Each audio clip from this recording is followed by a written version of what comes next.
طلبا ہماری اردو گرامر کے اسباق جاری ہیں. جیسا کہ آپ حضرات نے اس دن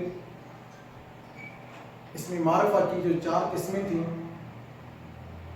اس میں سے پہلی قسم اسم علم، اس کی تعریفات اور پھر اس کے آگے اقسام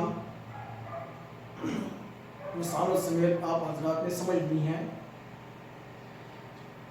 ایک بار آپ پھر سمجھیے کہ اسم معرفہ کی 4 قسمیں ہیں.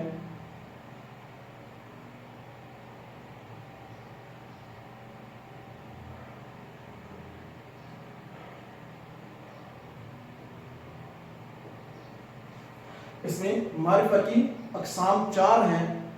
اسم علم، اسم ضمیر،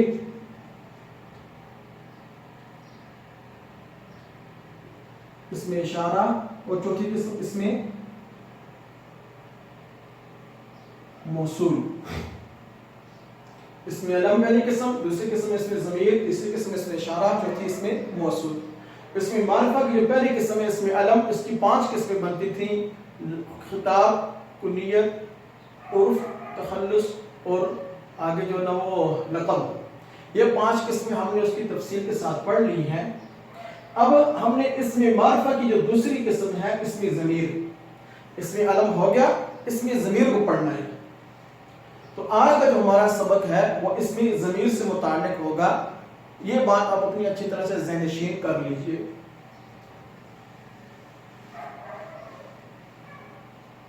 سب سے پہلے یہ سمجھیں کہ اسم ضمیر کسے کہتے ہیں. اسم ضمیر کی آسان تعریف ہے کہ اسم ضمیر وہ اسم ہے جو کسی دوسرے اسم کی جگہ پر استعمال ہوتا ہے. اسم ضمیر وہ اسم ہے جو کسی دوسرے اسم کی جگہ پر استعمال ہو.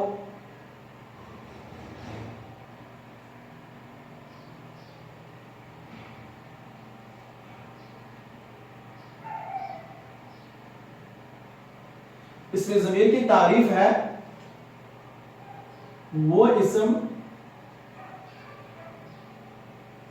جو کسی دوسرے اسم کی جگہ استعمال ہو. اسم ضمیر وہ اسم جو کسی دوسرے اسم کی جگہ پر استعمال ہو. اور اسم کہتے ہیں کسی شخص، جگہ یا چیز کا نام. تو مطلب یہ ہوگا کہ اسم ضمیر وہ اسم ہے جو کسی دوسرے اسم یعنی کسی شخص، جگہ یا چیز کے نام کی جگہ پر استعمال ہوگا. اس کو اسم ضمیر کہتے ہیں. اس کی مثال ہے جیسے وہ، اس، ان. مثلا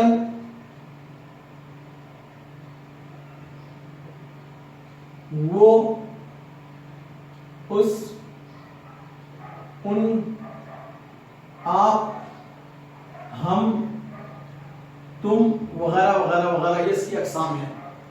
ٹھیک ہے. اسم ضمیر وہ اسم جو کسی دوسرے اسم کی جگہ استعمال ہو. مثال اس کی ہے کہ وہ، اس، ان، آپ، ہم، تم، آپ، ہم، ہمیں وغیرہ وغیرہ. یہ اسم ضمیر کی قسمیں ہیں.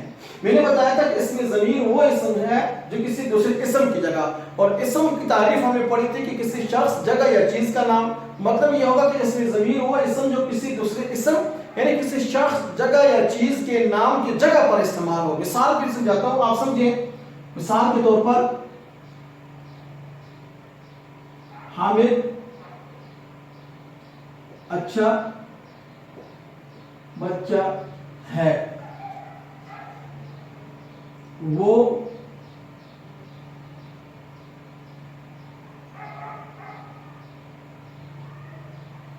صبح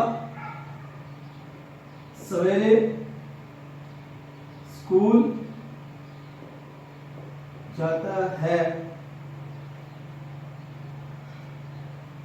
اسے آج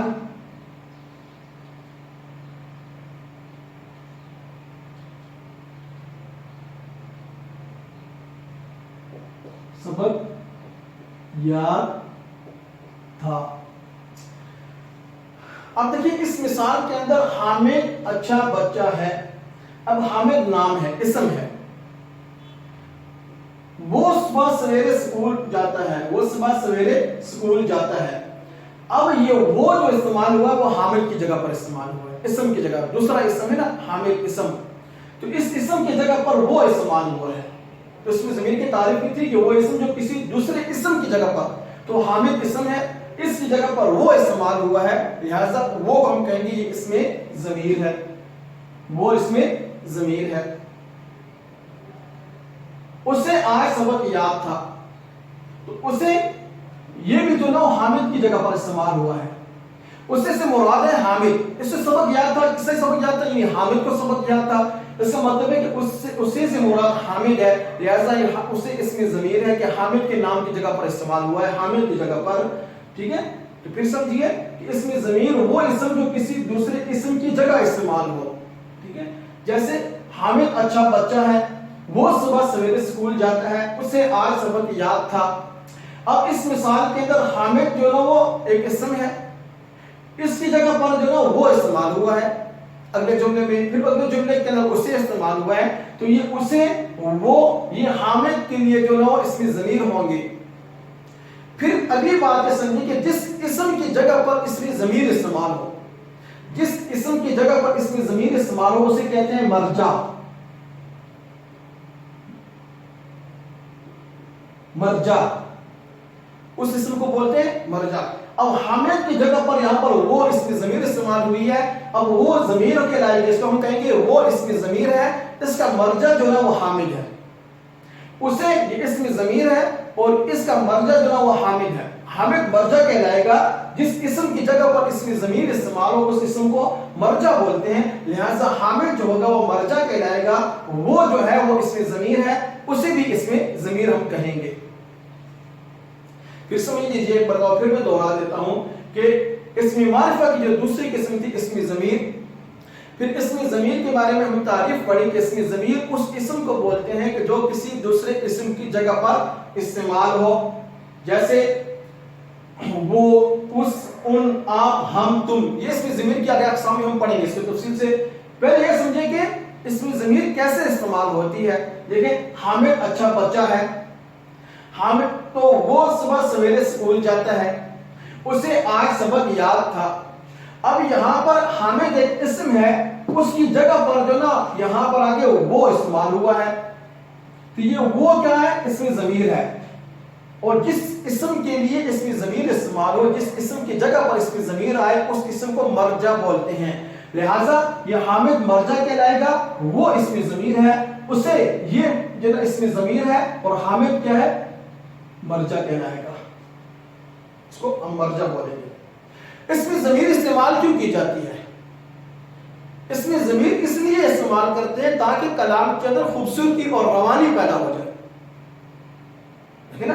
اگر ہم اس میں ضمیر استعمال نہ کرتے تو یہ جملہ یوں بنتا: حامد اچھا بچہ ہے، حامد صبح سویرے اسکول جاتا ہے. اب وہ کی بجائے حامد آتا، حامد صبح سویرے اسکول جاتا ہے، حامد کو آج سبق یاد تھا، حامد کو آج سبق یاد تھا.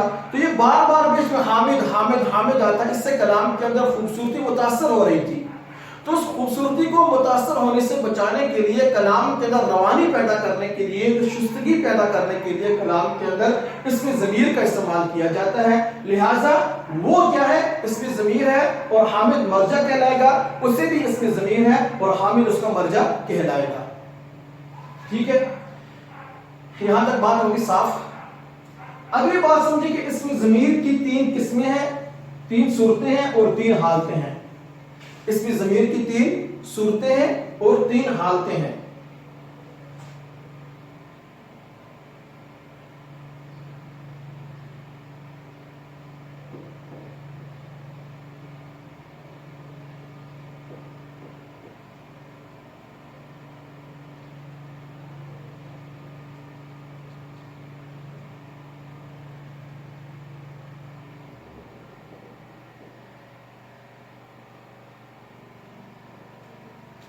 اس میں ضمیر کی 3 صورتیں ہیں.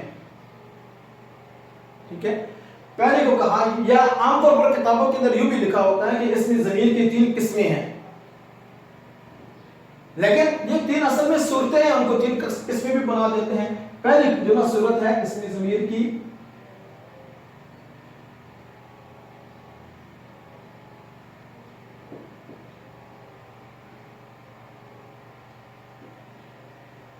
ضمیر متکلم، ضمیر متکلم، پہلی صورت جو ہے اسم ضمیر کی اسم ضمیر متکلم، یا اس کو صرف ضمیر متکلم بھی کہہ دیتے ہیں یا اسم ضمیر متکلم۔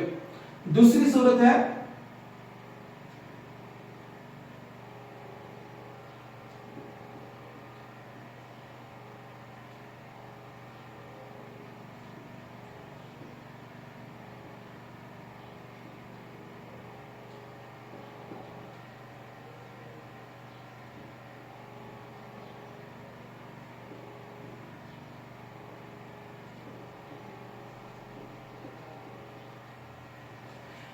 دوسری صورت ہے ضمیر حاضر یا مخاطب۔ ان کے ناموں سے جو اس کی تعریفات واضح ہو جائیں گی، آسان ہے بہت ہی، کہ اس میں ضمیر کی 3 صورتیں ہیں۔ پہلی صورت کو کہا جاتا ہے ضمیر متکلم، یا دوسری صورت کو کہا جاتا ہے ضمیر حاضر یا مخاطب، دوسری صورت کو کہا جاتا ہے ضمیر حاضر یا ضمیر مخاطب، اور تیسری صورت ہے ضمیر غائب۔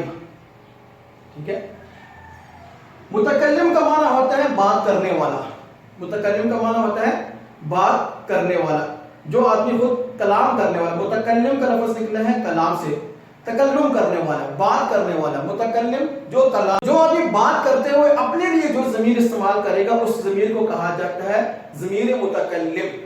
ٹھیک ہے، یعنی تعریف اس کی سمجھ لیجئے، ضمیر متکلم وہ ضمیر، متکلم کا معنی ہوتا ہے تکلم کرنے والا، بات کرنے والا، کلام کرنے والا، تو جو آدمی بات کرتے ہوئے اپنے لیے ضمیر استعمال کرتا ہے اس ضمیر کو کہا جاتا ہے ضمیر متکلم۔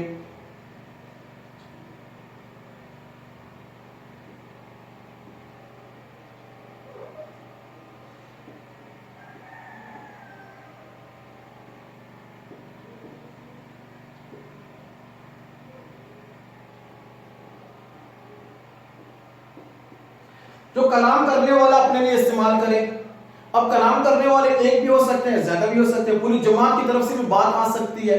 ٹھیک ہے، اس کی مثال ہے جیسے میں نے کھانا کھایا، میں بازار جاؤں گا، میں سکول گیا، میں آج نہ جا سکا، اور دوسری ہے ہم جائیں گے، ہم آئیں گے، ہم نے یہ کیا، ہم نے وہ کیا، تو یہ ہم کیا ہوگی؟ ضمیر متکلم ہے۔ ضمیر متکلم وہ ضمیر جو تکلم کرنے والا، بات کرنے والا، کلام کرنے والا، گفتگو کرنے والا آدمی اپنے لیے استعمال کرتا ہے، اس ضمیر کو ضمیر متکلم بولتے ہیں، اور اس کی مثال ہے میں، ہم۔ ضمیر حاضر یا ضمیر مخاطب تعریف سے ہی پتہ چل جاتا ہے، آسان سی بات ہے کہ ضمیر حاضر یا ضمیر مخاطب، اس کی بات نام سے ہی تعریف پتہ چل جائے گی کہ ضمیر مخاطب اس کو کہتے ہیں کہ جو آدمی آپ کے سامنے موجود ہو، مخاطب جس سے آپ بات چیت کر رہے ہیں، جس سے آپ خطاب کر رہے ہیں، جس سے آپ گفتگو کر رہے ہیں، جو آدمی آپ کے سامنے مجلس کے اندر حاضر ہے، اس حاضر آدمی کے لیے آپ جو ضمیر استعمال کرتے ہیں وہ ضمیر جو نہ وہ ضمیر حاضر یا ضمیر مخاطب کہلائے گی۔ اس کی تعریف ہے سامنے موجود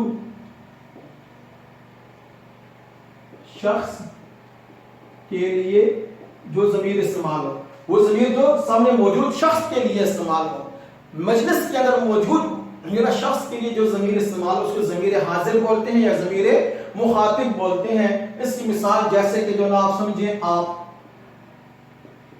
آپ نے یہ کام کیا، آپ وہ کام کر رہے ہیں، یا تم یا تو، ٹھیک ہے، تم، تو، آپ، یہ ساری ضمیر مخاطب ہیں یا ضمیر حاضر ان کو کہا جاتا ہے۔ اور تیسری قسم ہے ضمیر غائب۔ تیسری صورت ہے، اس میں ضمیر کی جو تیسری صورت ہے وہ ضمیر غائب۔ غائب کی بھی جو نام سے ہی تعریف پتہ چل جاتی ہے کہ وہ ضمیر جو اس شخص کے لیے استعمال کی جائے جو آپ کے سامنے موجود نہیں، یعنی غائب ہے، مجلس کے اندر موجود نہ ہو، محفل کے اندر موجود نہ ہو، غیر موجود شخص کے لیے جو ضمیر استعمال کی جاتی ہے